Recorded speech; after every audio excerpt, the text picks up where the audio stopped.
मेरे YouTube channel पर। आइए आज हम फिर एक नई कहानी पढ़ते हैं। ये कहानी व्यंग्यात्मक कहानी है और शीर्षक है जॉर्ज पंचम की नाक। इसके रचयिता हैं कमलेश्वर। तो आइए हम कहानी को पढ़ते हैं और देखते हैं कि एक नाक को एक मुद्दा बनाकर किस तरह सरकारी तंत्र पर और हमारी मानसिकता जो हो गई है आज़ादी के बाद, इस पर कटाक्ष किया है कमलेश्वर ने।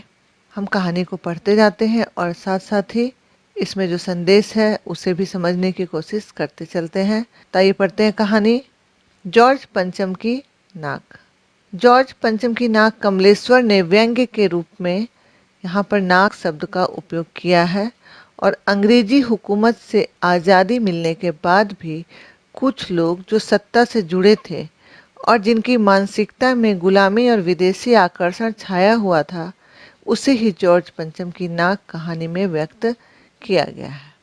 हमारे समाज में नाक इज्जत का प्रतीक मानी जाती है और नाक से जुड़े मुहावरे के अर्थ का विस्तार करते हुए यहाँ पर व्यंग्यात्मक इसका उपयोग किया गया है।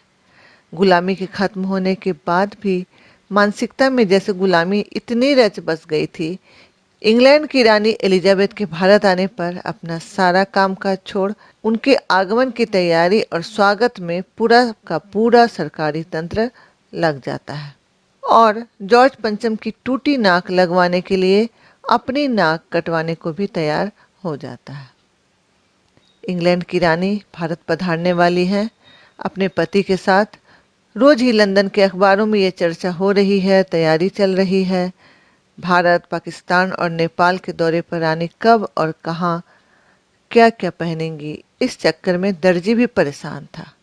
उनका सेक्रेटरी जासूस की तरह उनके आने से पहले दौरे पर आने वाला था।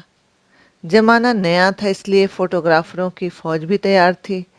इंग्लैंड के अखबारों में जो खबरें छपती, उनकी कतरनें दूसरे दिन हिंदुस्तानी अखबारों में चिपकी हुई नजर आती कि रानी ने हल्के नीले रंग का सूट बनवाया है जिसका रेशमी कपड़ा हिंदुस्तान से मंगवाया गया है और जिसमें करीब 400 पाउंड खर्च आया है, आदि आदि।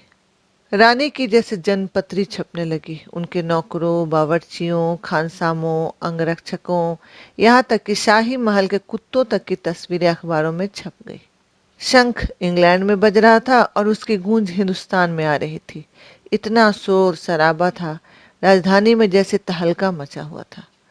पूरे हिंदुस्तान में सनसनी फैल गई थी, क्योंकि जिस हवाई अड्डे पर महारानी इतने महंगे सूट पहनकर उतरेंगी, वह भी तो कुछ अलग होना ही चाहिए।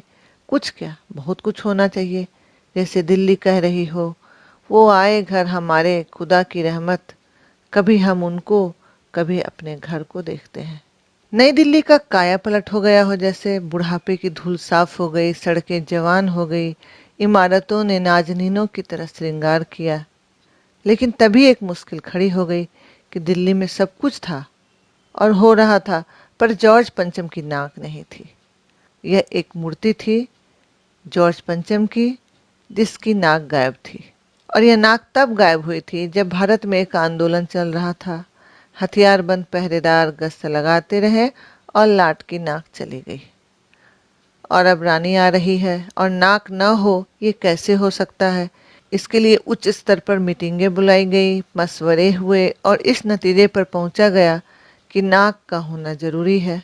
यदि ये नहीं होगा तो किसी की नाक नहीं रह पाएगी। मूर्तिकार को हाजिर होने का हुक्म दिया गया। मूर्तिकार वहां पर आया और वहां पर सभी के चेहरे इतने उतरे हुए थे, उन्हें देखकर मूर्तिकार की आंखों में भी जैसे आंसू आ गए। और तभी एक आवाज सुनाई दी, मूर्तिकार, जॉर्ज पंचम की नाक लगानी है। मूर्तिकार ने जवाब दिया, नाक लग जाएगी, पर इस मूर्ति के लिए पत्थर कब और कहां से लाया गया था, ये पता लगाना जरूरी है। इस तरह ये मसला खड़ा हो गया कि अब उस पत्थर का पता लगाना होगा। अब क्लर्क को ये आदेश दिया गया, पता लगाओ पुरातत्व विभाग की फाइलें देखकर कि कब और किस पत्थर से ये मूर्ति बनी थी। क्लर्क ने, जो एक सरकारी अधिकारी था, उसने पूरी छानबीन की और लौटकर कांपते हुए बयान दिया, सर मुझे माफ करें, सब फाइलें खत्म हो चुकी है। ये सुनकर हुक्मरानों के चेहरे पर उदासी छा गई। फिर एक खास कमेटी बनाई गई और उसे यह जिम्मा दिया गया कि नाक लगनी चाहिए, ये जिम्मेवारी आपकी है। आखिरकार फिर मूर्तिकार को बुलाया गया और उसने ये मसला हल कर दिया। उन्हें ढांढस बंधाया और कहा कि परेशान मत होइए, मैं हिंदुस्तान के हर पहाड़ पर जाऊंगा और ये पत्थर खोज कर लाऊंगा। यह बात सुनकर कमेटी के सदस्यों की जान में जान आई। तब सभापति ने कहा, ऐसी क्या चीज है जो हिंदुस्तान में नहीं मिलती? हर चीज देश के गर्भ में छिपी हुई है, बस जरूरत है मेहनत और खोज करने की। इस मेहनत का फल हमें मिलेगा और आने वाला जमाना खुशहाल होगा। ये छोटा सा भाषण अखबार में दूसरे दिन छप गया। इस जगह पर हम देखते हैं कि अपने हिंदुस्तान की तारीफ वो कर रहा है, जो एक सरकारी अधिकारी है और जो एक विदेशी की चमचागिरी में लगा हुआ है और उसे प्रसन्न करने के लिए अपने देश के गर्भ में छिपी हुई चीज़ों का गलत तरह से इस्तेमाल करना चाहता है। वह खुद स्वीकार कर रहा है कि हमारे हिंदुस्तान में क्या नहीं है, बस ज़रूरत है खोज करने की। लेकिन अपनी कही हुई बात पर ही वह अमल नहीं कर रहा है और एक विदेशी को खुश करने के लिए सभी अपनी नाक को कटवाने में लगे हैं। यानी कि हम किसी की चमचागिरी करना छोड़कर अगर अपनी मेहनत पर यकीन करें और इस भरोसे पर चलें, मेहनत करते हुए कि मेहनत का फल एक ना एक दिन ज़रूर मिलता है, तो किसी की चमचागिरी करने की ज़रूरत नहीं पड़ेगी। परंतु ये बातें सभी को समझ में नहीं आती। जितनी मेहनत लोग दूसरे की चमचागिरी में लगाते हैं, उतनी मेहनत अगर वह परिश्रम कर लें तो किसी के तलवे चाटने की कभी ज़रूरत ही ना पड़े। पर अफसोस की बात है कि जो बुद्धि बाकी बातों में लगाने के लिए होती है, उस बुद्धि का इस्तेमाल अपनी भलाई के लिए लोग नहीं लगाते। इधर मूर्तिकार हिंदुस्तान के पहाड़ी और पत्थरों की खानों में खोज करने निकल पड़ा। कुछ दिनों बाद हताश होकर फिर लौट आया और बताया ये पत्थर हिंदुस्तान का नहीं है बल्कि विदेशी है। इस बात पर सभापति तैस में आ गए और कहा, लानत है आपकी अक्ल पर। विदेशों की सारी चीजें हम अपना चुके हैं, दिल, दिमाग, तौर तरीके, रहन सहन। अब हिंदुस्तान में बार डांस तक मिल जाता है, तो पत्थर क्यों नहीं मिल सकता? इस जगह पर लेखक ने फिर से एक व्यंग्य किया है कि हम अपनी असली संस्कृति को छोड़ चुके हैं और विदेशी दिल, दिमाग, तौर तरीके, रहन सहन सब अपना चुके हैं। हम अपनी परंपरा को भूलते जा रहे हैं, विदेशों और विदेशियों के नक्शे कदम पर चलने की असफल कोशिश करते रहते हैं। यहाँ पर उसने बताया कि बार डांस तक यहाँ पर मिल जाता है, तो पत्थर क्यों नहीं मिल सकता? मूर्तिकार चुपचाप खड़ा था। तभी उसकी आंखों में जैसे एकाएक फिर से चमक आ गई। उसने इस शर्त पर कि अखबार वालों को पता न चले, एक उपाय है, उसे सुझाया। अब अखबार वालों को पता नहीं चलनी चाहिए। अब इसके लिए सारे खिड़की दरवाजे बंद कर दिए गए। तब मूर्तिकार ने अपना मशवरा दिया। इस देश में नेताओं की अनेक मूर्तियां लगी हैं। अगर आप लोग ठीक समझे, इजाज़त दे, मतलब है जिसकी नाक लाट पर ठीक बैठे उसे उतार लाए और इस पर लगा दिया जाए। इस बात पर वहां बैठे सभी ने स्वीकृति दे दिया और खुशी के मारे जैसे बदहवासी सी छा गई। सभापति ने धीमे से कहा, लेकिन बड़ी होशियारी से, फिर मूर्तिकार देश के दौरे पर निकल पड़ा। जॉर्ज पंचम की खोई नाक का नाप उसके पास था ही।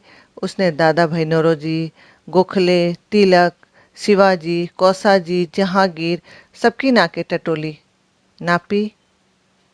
किसी के साथ वह फिट नहीं बैठी। अब वह भागा गुजरात की ओर। वहाँ गांधी जी की मूर्ति, सरदार पटेल, मिट्ठल भाई पटेल, महादेव देसाई की मूर्तियों को टटोला और फिर वहाँ भी वह नाप नहीं जमा। फिर वह भागा बंगाल की ओर। गुरुदेव रविन्द्रनाथ, सुभाष चंद्र बोस, राजा राम मोहन राय आदि का भी नाप देखा। वहाँ भी उसे वह फिट नहीं दिखाई दिया। अब वह चला बिहार की तरफ, वहाँ से उत्तर प्रदेश, फिर चंद्रशेखर आज़ाद, बिस्मिल्लाह, मोतीलाल नेहरू, मदन मोहन मालवीय। इसके बाद घबराहट में मद्रास भी पहुंचा, सत्यमूर्ति को भी देखा। इसके बाद मैसूर, केरल आदि सभी प्रदेशों का दौरा करता हुआ पंजाब पहुंचा। लाला लाजपत राय और भगत सिंह की लाटों से भी सामना हुआ और अंत में दिल्ली पहुंचा। बड़ी मुश्किल से बता पाया कि पूरे हिंदुस्तान की परिक्रमा कराया, सबकी नाकों का नाप लिया, पर सबकी नाक इससे बड़ी ही निकली। ये सुन सभी झुलझुला आ गए। इसके बाद मूर्तिकार ने फिर से ढांढस बंधाते हुए कहा, सुना है बिहार के सेक्रेटेरिएट के सामने सन 42 में शहीद होने वाले बच्चों की कुछ मूर्तियां हैं। शायद बच्चों की नाक ही फीट बैठ जाए। यहाँ पर फिर एक व्यंग्य किया गया है कि हमारा सम्मान, नाक सम्मान का प्रतीक होता है। हमारे देश में जितने महापुरुष हो चुके हैं, जिनका स्मरण कर उनकी मूर्तियां लगाई जाती है, स्थापित की जाती है, ताकि एक संदेश लोगों तक पहुंचे, वो सम्मान के लायक होते हैं। और उनकी नाक इतनी छोटी नहीं हो सकती कि कहीं भी फिट बैठ जाए और एक विदेशी की नाक की जगह पर वह फिट बैठ सके। यानी यहाँ पर तुलना में हम भारतवासी श्रेष्ठ हैं, और यह बताने की कोशिश की है कमलेश्वर ने। तो अब कोशिश की गई कि बच्चों की जो मूर्तियां हैं उनकी नाकें छोटी होंगी, शायद वह नाक फिट बैठ जाए। पर बच्चों की नाक भी उसकी नाक से बड़ी निकली। अब मैं क्या करूं? यानी मूर्तिकार फिर अब परेशान हो गया कि अब ये उपाय भी नहीं बचा। इधर राजधानी में सभी तैयारियां हो चुकी थी। जॉर्ज पंचम की लाट को मल मल कर लहराया गया, रोगन लगाया गया, सब कुछ हो गया, सिर्फ नाक नहीं थी। बड़े हुक्मरानों तक ये बात पहुंची और वे परेशान हो गए कि नाक नहीं लगी तो रानी के सामने नाक कटवाने की बात हो गई जैसे। इधर मूर्तिकार पैसे से लाचार था, यानी पैसे के लालच में वह पड़ा हुआ था, हार मानने वाला नहीं था। नए नए हैरत अंदाज ख्याल उसके दिमाग में कौंध रहे थे, और उसने जो एक योजना पेश की कि 40 करोड़ में से कोई एक जिंदा नाक काट कर लगा दी जाए। यह सुन वहां सन्नाटा छा गया। और किसकी नाक काटी जाएगी, ये जिम्मा मूर्तिकार ने ले लिया। बंद दरवाजे के पीछे ये बात हुई थी। अखबार में सिर्फ इतना छपा कि नाक का मसला हल हो गया और राजपथ पर इंडिया गेट के पास वाली जॉर्ज पंचम की लाट की नाक लग रही है। मूर्ति के आसपास का तालाब सुखाकर साफ कर ताजा पानी डाला गया, जिससे जिंदा लगाया जाने वाला नाक सूख न जाए। इधर मूर्तिकार अपने बताए हल से अलग परेशान था। उसने फिर कमेटी के सामने मदद मांगी और वह दिन आ गया और जॉर्ज पंचम की नाक लग गई। कमेटी के सामने सहायता के लिए अपनी परेशानी बताई, यानी कि कमेटी के सदस्यों में से ही किसी की नाक उसने काटने की सलाह दी और जॉर्ज पंचम की नाक लग गई। और अखबारों में छपी खबर की ऐसी नाक लगाई गई है कि जो कतई पत्थर की नहीं लग रही है। पर जिस दिन जॉर्ज पंचम के लाट पर जिंदा नाक लगाई गई, उस दिन कोई सभा नहीं हुई, कोई फीता नहीं काटा गया, कहीं स्वागत समारोह नहीं हुआ। सब अखबार खाली थे। पता नहीं ऐसा क्यों हुआ, जबकि नाक तो सिर्फ एक चाहिए थी मूर्ति के लिए। अब यहाँ पर हम देखें कि क्यों नहीं अखबारों में कोई खबर छपी, क्योंकि सारे अखबार वाले लज्जित थे कि जिसकी तुलना भारत के किसी छोटे बच्चे से भी नहीं की जा सकती थी, जो अत्याचारी था, जिसके अत्याचार को भूला नहीं जा सकता है, उसकी नाक लगाने के लिए जिंदा नाक लगाई गई। यह शर्म की नहीं तो और किस चीज की बात थी। यह भारतीयों के आत्मसम्मान को ठोकर मारने वाली बात थी। इस कहानी में लेखक ने हिंदुस्तानियों को अपनी गुलामी की मानसिकता से बाहर आने और सम्मान पूर्वक अपने देश की प्रतिष्ठा को संजोकर रखने की प्रेरणा दी है। इस कहानी में देखा जाए तो गुलामी की मानसिकता जो अभी तक लोगों के दिमाग पर छाई हुई है, और कुछ लोगों के दिमाग पर गुलाम बनाकर रखने की मानसिकता, इसके अलावे सरकारी कर्मचारियों की जो अक्षमता है, यानी जिस काम के लिए वो रखे जाते हैं उसे वे गैर जिम्मेदाराना तरीके से करते हैं, और देशभक्तों का अपमान करने की मानसिकता का उद्घाटन किया गया है। यानी एक विदेशी को प्रसन्न करने के लिए अपने देश के लिए शहीद होने वाले लोगों का भी नाक काटने के लिए, उनकी इज्जत उतारने के लिए लोग तैयार हो जाते हैं। यहाँ पर इसी मानसिकता का उद्घाटन इस पाठ में किया गया है। आज जरूरत है हम विदेशियों की चापलूसी करने के बजाय अपने शहीदों का सम्मान करें, राष्ट्र के स्वाभिमान का ध्यान रखें, राष्ट्र की पुकार में शामिल हो और अपने स्वाभिमान को त्यागें तो अपने देश के लिए, ना कि किसी विदेशी की चापलूसी करने के लिए। यह था संदेश इस कहानी में। यह एक व्यंग्यात्मक कहानी है, काल्पनिक कहानी है, पर इसके माध्यम से संदेश बहुत बड़ा दिया गया है।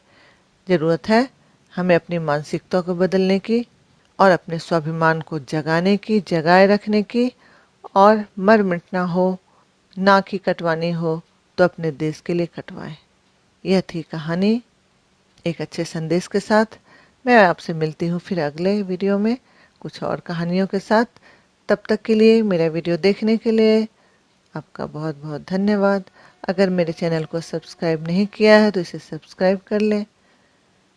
कहानी अच्छी लगी तो अपने दोस्तों के साथ भी शेयर करें और लाइक करना ना भूलें।